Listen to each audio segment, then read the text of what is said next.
With the archaeology, the amount of archaeological evidence that's found that relates to the Bible is mind-blowing, how much is out there. Josh McDowell, we had the opportunity to travel with him a couple of times. Does anybody not know who Josh McDowell is? Yeah, exactly. Apologist in the 80s. When he came to prominence, setting the stage, he was a law student, and he really, really disliked Christians to hated Christians. And he thought Christians were fakes, frauds, shysters, they're out to get the money, that it was all a fake. And because when he would talk to Christians and he would say, why do you believe what you believe? They would say, well, the Bible is God's word, or that's what I was taught, or this is what I believe, these types of things. And they didn't back up what they were saying with anything. So he didn't think there was any evidence, right? And he thought, man, I'm going to write my dissertation on this. I'm going to blow the whole thing wide open. It's going to be awesome. And immediately when he started looking, the evidence was overwhelming. And that's where that book, Evidence That Demands a Verdict, comes from.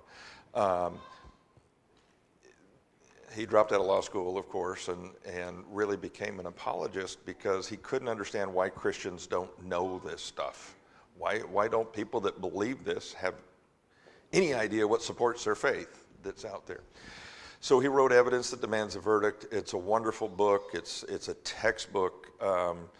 Any subject you can think of that's biblically related, if there's evidence, it's covered in the book. It's really neat, and he really lays it out.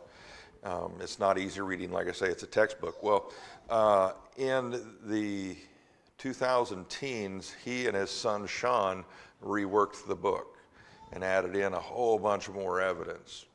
And at that time, they were taking the lack of a better term, the paper mache death masks, and soaking them in a Dawn dish soap solution and dissolving them out. And in that, they were finding papyrus writings in there. And they were hoping to find scripture, right? They were highly criticized for taking those masks apart. How else were you going to find anything in there at the time? Now you can do it digitally. You can scan them and take them apart layer by layer digitally. They did find interesting things in there, love letters and grocery notes or whatever. And it turned out that it seemed they just used whatever scraps of papyrus that were available is what they used to make the mask. Their thought when they originally set out to do it was they thought maybe they would use scripture to make the mask because that was dear to the person, but they didn't find that.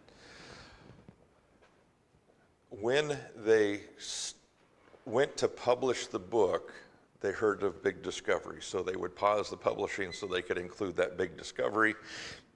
And then they would include that. They'd be ready to publish. Oh, wait, there's another big discovery coming that's going to be published to include. And so they pushed off the date like 3 times.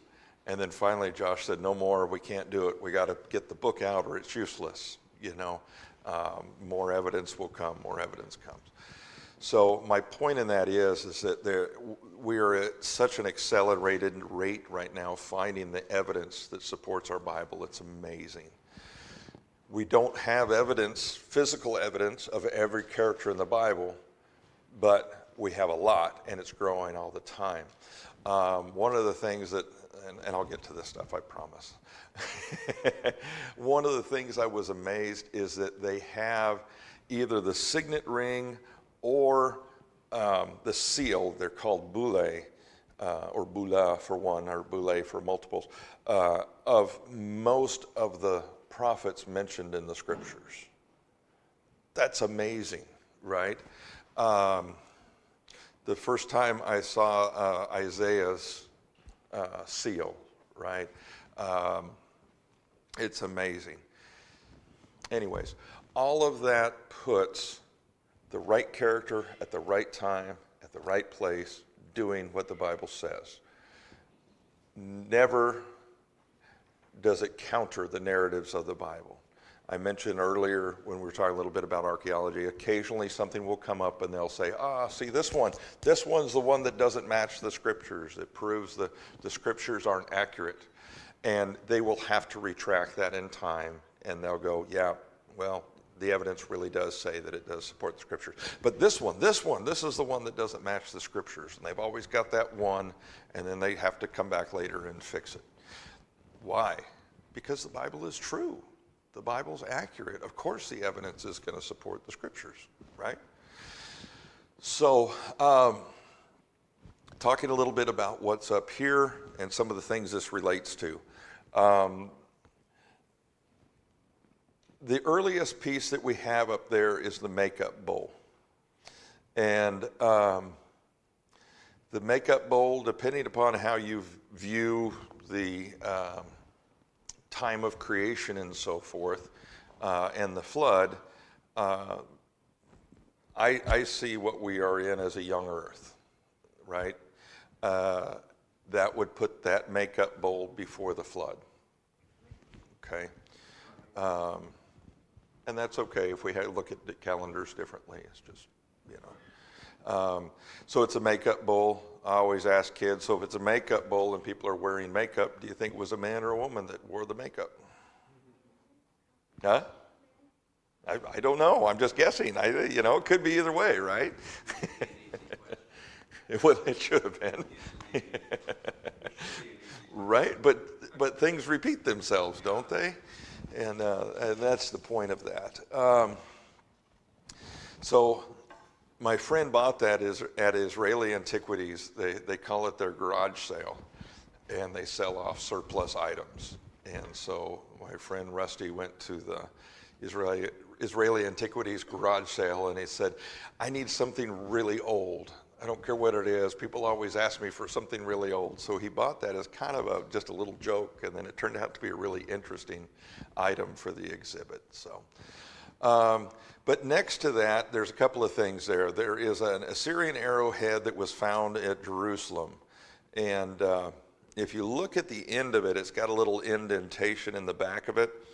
And that used to have a collar that came back that they would seat the shaft into. And those arrows were phenomenal. It is still sharp.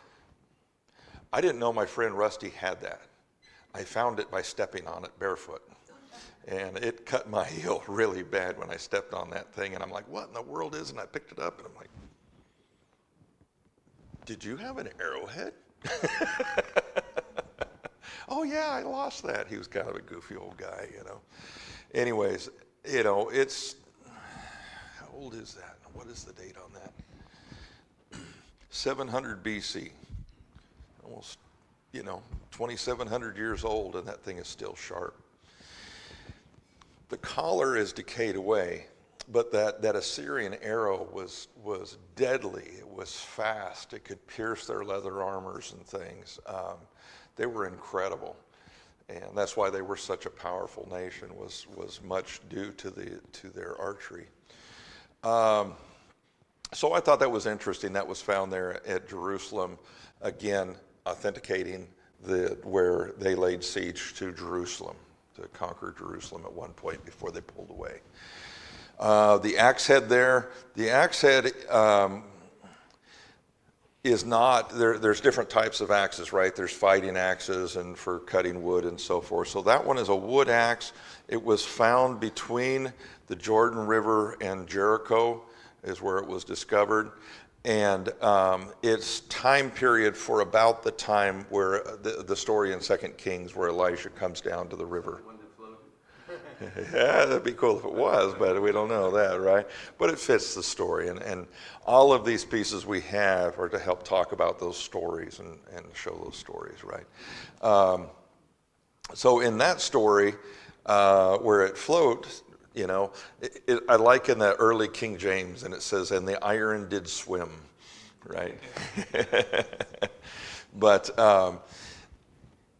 when the man is crying, he thinks his friend's going to kill him because he lost this axe. And that was because the Israelites didn't work iron. You had to go to the Philistines to get the iron. And so it would be like losing your friend's very expensive piece of equipment in the river now, right? That would be a bad thing. One of my favorite pieces up there is that tablet, and I'll take that out for a minute and show you better. So up here at the top, if I can turn a little bit for you so you can see the shadows, you can see some of the cuneiform marks real clearly up here. You can see others down through here that are marked out. With all the decay of the straw and things, this one's very hard to read. We have another brick just like this that we were able to buy. Just before my friend Rusty passed, he accidentally dropped it and broke it. And I just don't have the heart to glue it. It's there waiting for me. I'll get it together and get over the emotions and glue it, you know. But so anyways, this one's hard to see. This one on the back here, you can see the saw marks. Somebody cut that out of a much larger brick and tried to smuggle it out of Iraq, and they got caught with it. So we were able to buy that at auction. They were selling off surplus, and we were able to buy that. It has a declaration on it that says, I, Nebuchadnezzar, son of Nabopolassar, king of Babylon. And then it goes on to rebuilding the pagan temples to their god Shamash, their pagan god. That's just what it says in the scriptures, right? It tells us who he is, right? Nebuchadnezzar. It tells who his father is that was king. That gives him legitimacy to be king, just like the scripture says, right? And it puts him at the right place doing the right thing, just like the scriptures say. I mentioned to somebody last night, I said, wouldn't it be great if it went on to say, and we went into Israel and grabbed some Israelites to be our slaves to add to the knowledge base. That would have been awesome, but it's not on there, right? So, but that was a big deal at the time. That was discovered in the late 1800s. And at that time, they were saying, well, there's no evidence of these people in the Bible. They're all just fairy tales. And that one was one of the first that said this was real. This little doll here is called a Shabdi doll. They were pagan gods. I don't have a label for it, but if you look at it, you can see the little hands here, right? And its head was on here. And it's got this pictograms down through the front here. They were for different things, fertility or protection and all of this sort of thing. Well, in the scriptures, Yah told his people, when you find these, to destroy them, to break them, and they would break the heads off them. And I loved this one because the head's broken off, right? They sold for more if it had the head, and I saw more value that this one was broken because they did what they were supposed to do with that one. Somebody was obedient. I'm just going to describe a few more of these pieces, then we'll talk about significance. This is called an ostrakhan. It's a piece of broken pottery, and they would write notes on them. We jokingly call them the first century Post-it notes, right? Little I love you note or something like that. This is a cuneiform tablet. It's going to sound like I'm throwing my friend Rusty under the bus, and I'm not, I promise. He was an old man, and he had butterfingers, right? He dropped this one as well. So you have a cuneiform tablet here, and my friend Rusty dropped it, and it broke the end of it off, and what we found on the inside is another tablet. So what they would do, when I'm teaching kids, I say, what if it was a secret message, right? But what they would do is, like if it was a land contract, you were buying land from someone, you would both have a tablet that says what the contract was, it's this land for this amount at this time, and they would fire those, and then they would do an envelope over it, they would cover it, and they would write on there, again, this is a contract between so-and-so for this land, blah, blah, blah, here's one for you and one for you. The contract is done. Somewhere later down the road, if someone disputed it, you could take that to the judge, and the judge would break that open then and read the contract and go, well, no, so-and-so is right, or whatever, this clearly says it. So that's what a lot of these were. This one happened to be a bill for goods. the army had come through, taken a bunch of goods from this guy sending a bill to the government. This is what they took and they used. Time to pay up, right? I'm guessing maybe he didn't get paid because that never got broken open. So I'm just guessing. This one right here is a wonderful, wonderful piece that often gets overlooked. And if I can find a way to hold it so you can see it clearly.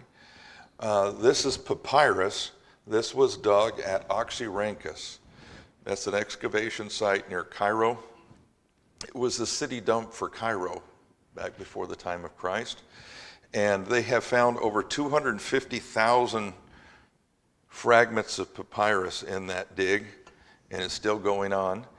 But very few of them have been read. Most of them go to the university, go into drawers, and are not read. This lamp has significance, and I'll point this one out. At the time that the temple was destroyed, there was a group of priests that had tried to escape, and they went into one of the lower passages of the temple grounds, and they got trapped in there by the Romans. And the Romans took hot oil and poured through the floors, and it went down and burned them in that lower chamber. So when that was discovered and dug, these were the lamps those priests were holding down in there. And a friend of mine at another museum had given me this to put in our museum. So that's the history on this little guy. Tragic. Roman dice. These are Roman dice. The Romans, pretty much every Roman soldier had dice, right? They were cut out of animal bones, marked just like the dice we have today. Those were big ones. And at the time I bought them, I bought the biggest ones I could find because I thought, man, those little ones are so tiny. But the little tiny ones are much more common. And so the soldiers had a pouch that they could carry their personal things in. They had dice and coins or whatever else they were going to carry, but that's all they were allowed to carry of their own was that one little pouch. So there was a Roman camp in southern Germany, and I forget the name of the battle, but basically they got hit so hard, so fast by the Germanic tribes, they abandoned the camp and ran, which was unusual for the Romans. And so here was this camp. That camp was discovered centuries, millennia later, and they found hundreds, maybe thousands of pairs of dice in the areas of that.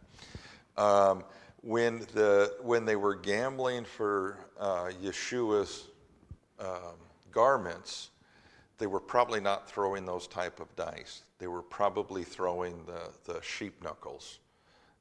They had the sheep knuckles is how they would commonly game for things.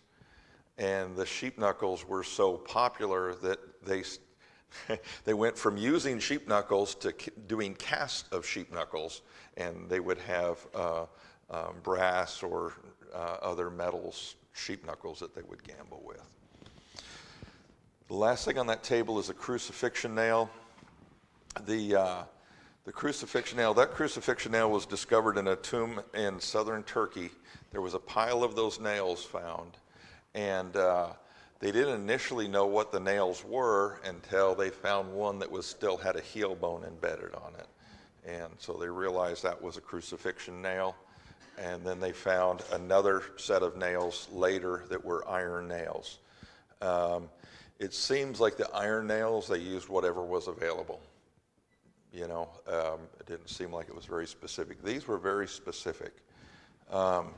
If you look at it closely, my grandson travels with me a lot. I have a whole bunch of grandkids. Several of them travel with me at different times. I had the 12-year-old with me. How old are you? Huh? 11. Yeah, so about your age, a little bit older, curious as can be. And I had a reproduction of this that I could handle and show and let people handle. And he just kept monkeying with it until he finally broke it. And I was like, dude, I don't have another one, you know. So anyways, This one's the real one. If you look at it close, up towards the top, you'll notice that it is kind of fat. Let me turn it away, you can see that. And it looks like they maybe hit it with a hammer and spread it out a little bit.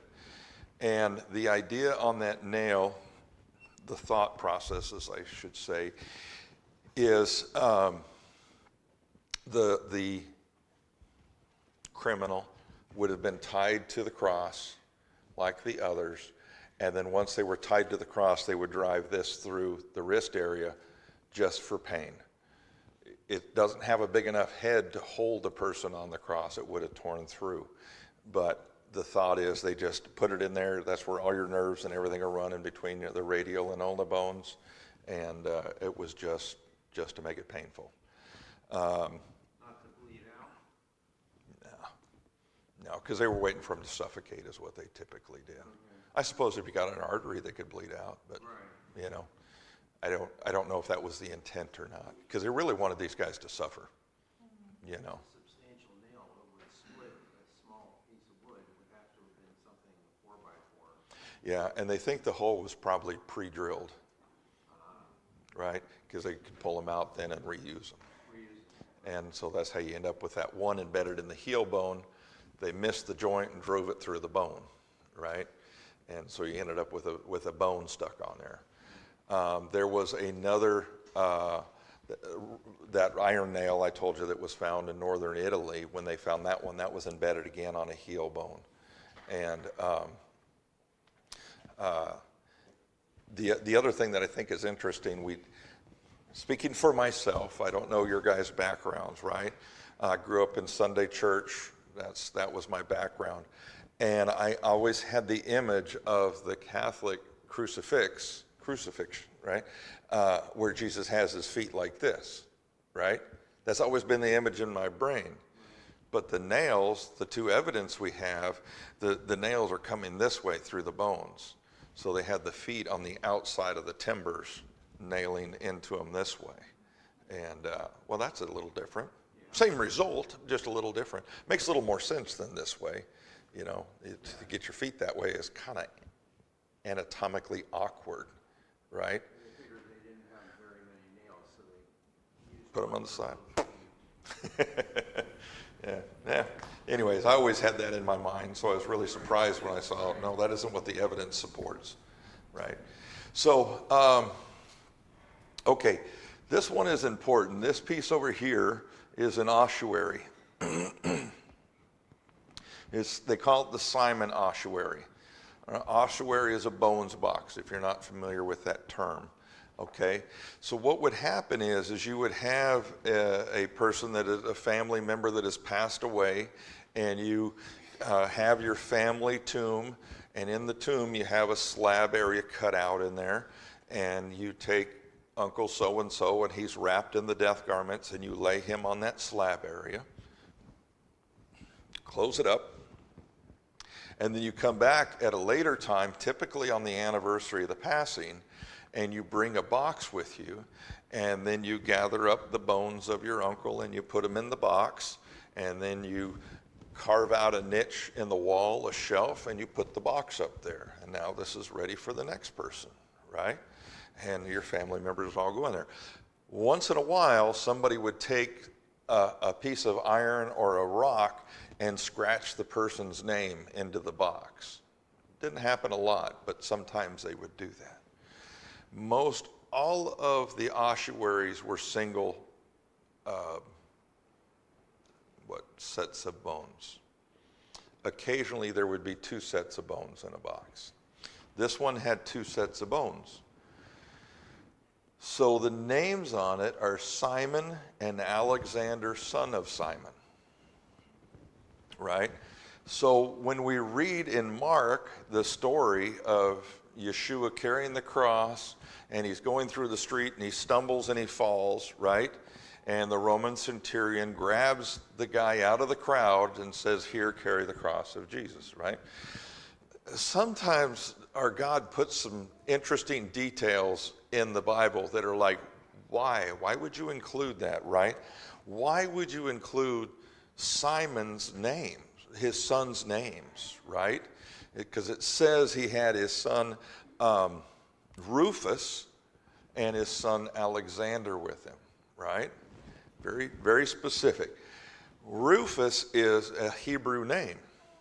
Alexander is a Greek name, right? So it kind of opens up some interesting thoughts, okay? If this said on this ossuary, Simon and Rufus, son of Simon, there's lots of Simons, lots of Rufus, whatever, right? Could be the guy, maybe not, whatever. But he has a Greek son named Alexander.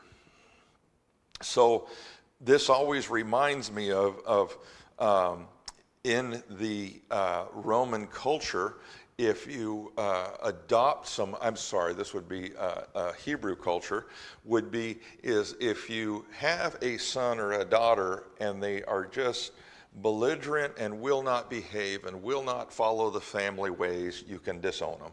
We're just done with you, you're cut off, we never had that son or daughter, right? If you adopt a child into the family, you cannot disown them. They're yours forever, right? That's what our God promises us, right? Those of us that are not of the Hebraic culture, we're grafted in. He's adopted us. We're part of the family. He's not going to disown us. I think that's an amazing parallel. So here we have Simon and his son Alexander. That is very specific. It's a Jewish man that has a Greek son, and they're both married in the box. Simon of Cyrenia. Cyrenia was on the north edge of Africa, again, helping to specify down to this guy. I think it's beyond a doubt that's our guy that carried the cross of Jesus. That's an incredible thing. Okay, so where does this all go? My friend Rusty, again, and I talk about him a lot, bear with me. He had the opportunity to bring 60-some artifacts, I don't remember 65 or whatever it was, artifacts from Israeli antiquities to do an exhibit called Abraham to Jesus, okay? And one of the artifacts he had was this Simon ossuary, and that traveled with him to these exhibits around America. Every time it shipped and it gets to its location, you open up the box, and it had to be an American curator and someone from Israeli antiquities would open the box, and they would take pictures all the way around, inside and out, and do a condition report. Then you could show it, and then when you move to the next location, you package it, same thing, two of them together, have to do the report together, say it's in the same condition, it moves again. Rusty's son, David Maisel, was the curator assigned to this on the American side. Okay, so he has thousands of pictures of this thing. He's sitting at home one afternoon watching TV, watching the History Channel, and on the History Channel is a guy that the premise of the program was to make archaeology easy to understand, okay? And this program this day was on how Jesus and his disciples set up this elaborate scheme to have his disciples hide his body and then say that he rose from the grave, and then it would create this whole thing, right? And he was going to prove this case, that this was happening. And so he goes to the upper room, right, where supposedly Jesus had the Last Supper. Poke a hole in that. When the Mamelukes took over Jerusalem, they filled all the streets with dirt and raised them up and then raised the buildings. So if they were looking for the upper room, it would actually be ground floor now, but they didn't. It went somewhere else. Anyways, he shows a image on the wall that looks like a military chevron, like a little roof that goes like this, right? He shows it. He says, see, this is the sign of this conspiracy. And then they go to the tomb of Jesus. And again, we don't know that's the tomb of Jesus, but he says, here's this sign again. See, this is the sign of the conspiracy, this little roof thing. And then he goes to this, and he says, see, here it is on the Simon ossuary. This proves that Simon was part of the conspiracy. And my friend David is like, whoa, whoa, whoa, whoa, whoa, whoa, hold on here. Of all the people to see this show is David. And he opens up his laptop, and he looks, and there's all the pictures, and that isn't on there, right? So if you look at the pictures I have here, you can see all sides of this box, and the only thing on it is the scratched in inscriptions. There's no image of that little roof. So what do? They Photoshop that on, okay? What would that do to somebody that was kind of wiggly in their faith, right? That maybe wasn't convinced that Yeshua really died for their sins, that the Bible is true. That would be devastating, right? It's a huge example of the enemy seeking who he can destroy. Faking photography, right? Photoshopping is not beyond his dare I say, morality, right? So I thought that was so important. I really wanted to emphasize that one. Be very careful what you watch, young guys.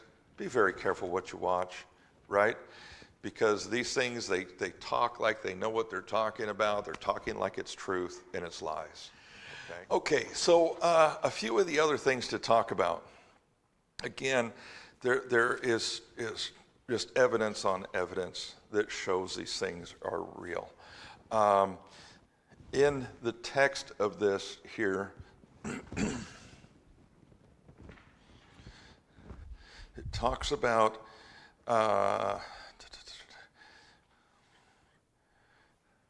there are many examples of extra biblical evidences. Yeah, so one of these is a pagan temple out in the Sinai desert. I don't know where.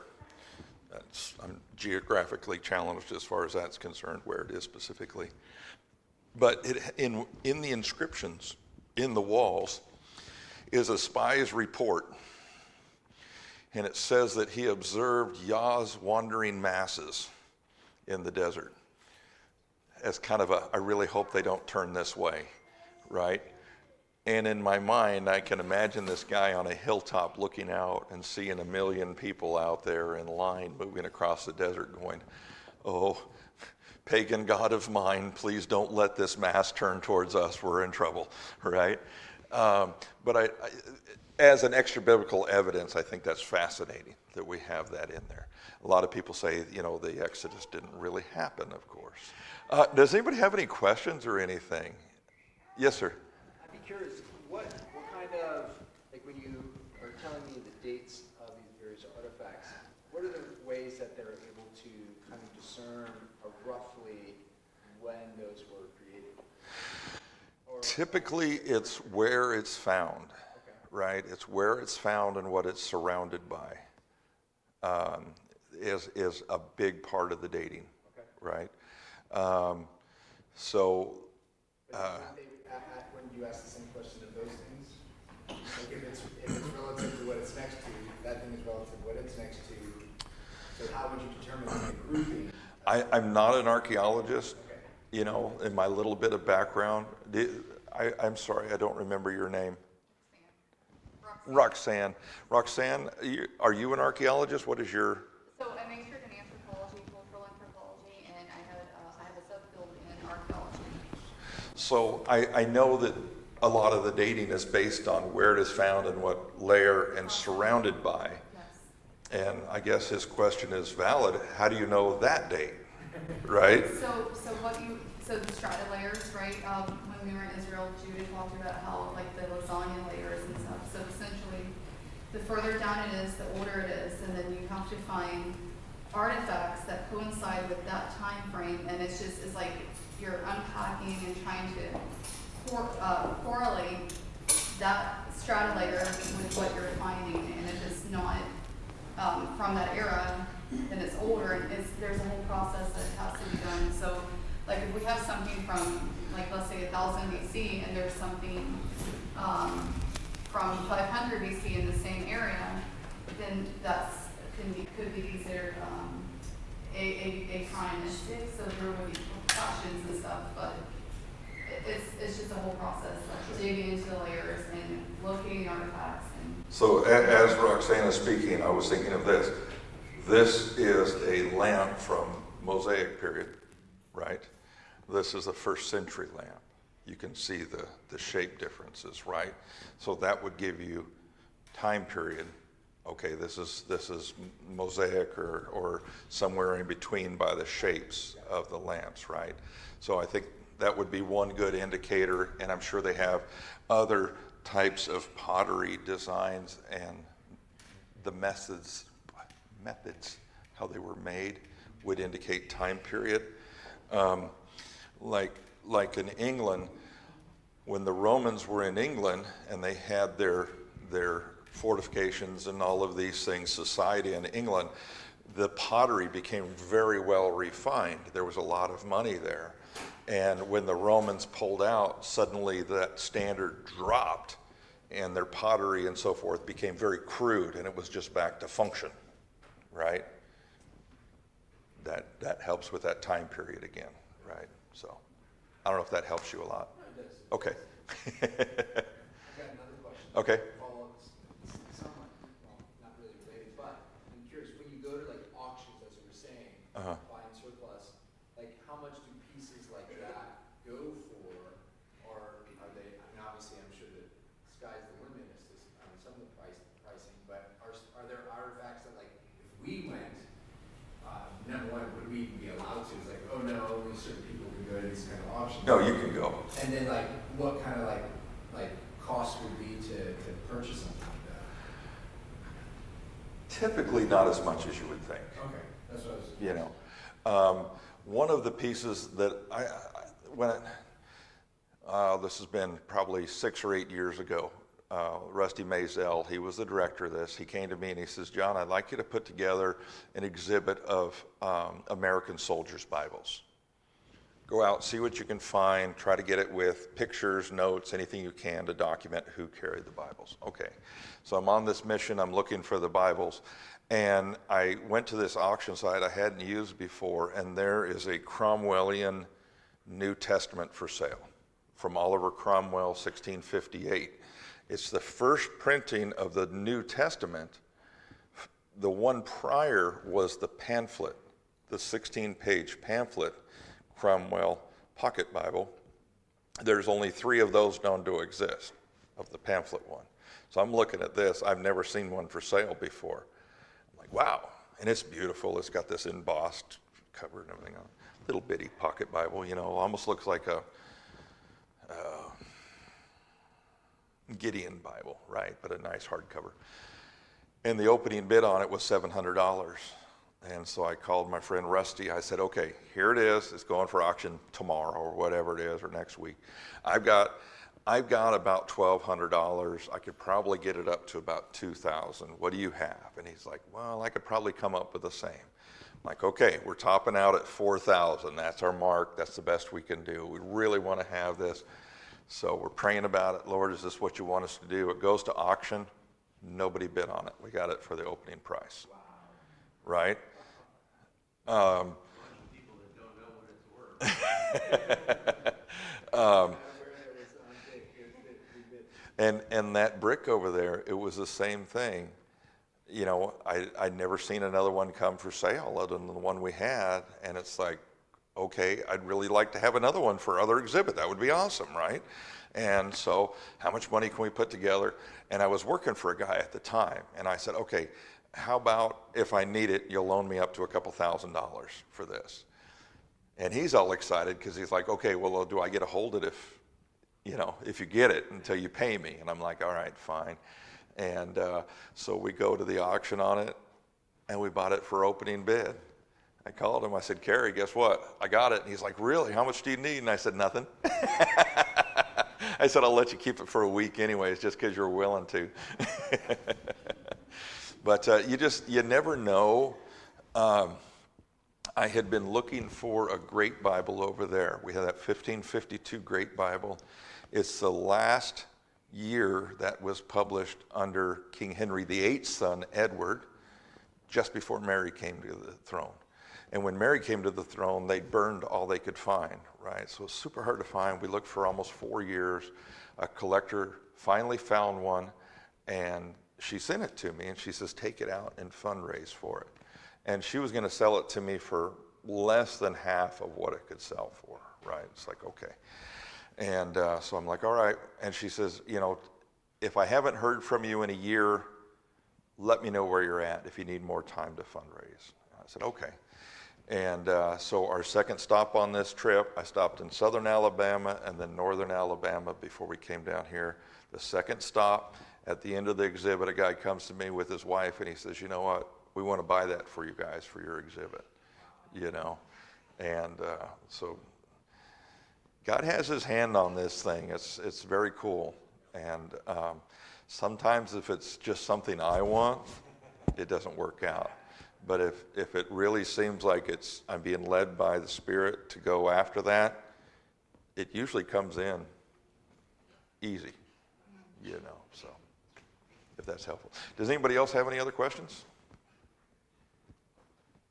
All right. I do have another question. Okay, sure. Go ahead.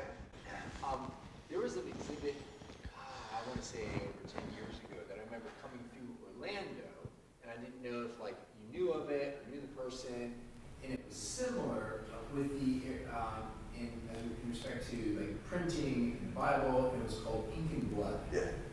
Are you familiar with Yeah. that? Okay. Yeah, that was my friend Rusty that started this one. Really? Yeah. Okay. He partnered with a guy in Tennessee, and actually anything else? Yes, ma'am. I have a question about the tablet that you mentioned, the second layer. Can you explain a little bit better about? Okay, yeah, so they wrote in detail whatever the contract was, right? In this case, it was so many bushels of this, so many bushels of that, and all these supplies that the army had taken. And so they make 2 copies of it, they fire it, and then they wrap an envelope around it, another layer of clay, and then they write, this is a contract between Army Commander so-and-so and this guy, and a little bit of detail. And then they fire it again, and now they both have copies of the contract. So how do they, if they really want to open the layer, how do they really break it apart to be able to see what is underneath it? Say it again? You say the second layer, they wrap it with another layer of clay Uh-huh. to kind of wrap it up. So how, if they need to break it apart to see what is in there, how can they really break that? Like my friend dropped it on the ground. I'm sure they did it a little cleaner than that. It's kind of like a secret, like hiding underneath. If you don't drop it, then you will never know that it's... Right? And that's why it's kind of fun to say, you know, maybe it was a secret message or something, you know, and disguised as supplies or whatever, you know. Yeah, you can kind of run your imagination with that. There are over 500,000 cuneiform tablets out there that have been discovered. It's amazing. There's one, and I'll tell you real quick, that is interesting. It's a hexagon shape, and then it's conical coming up this way. And it was, I don't remember. It was one of the enemies of Israel. I think it began with an S, but anyways, when they discovered this, it spelled out the military attacks of them against Judah, right?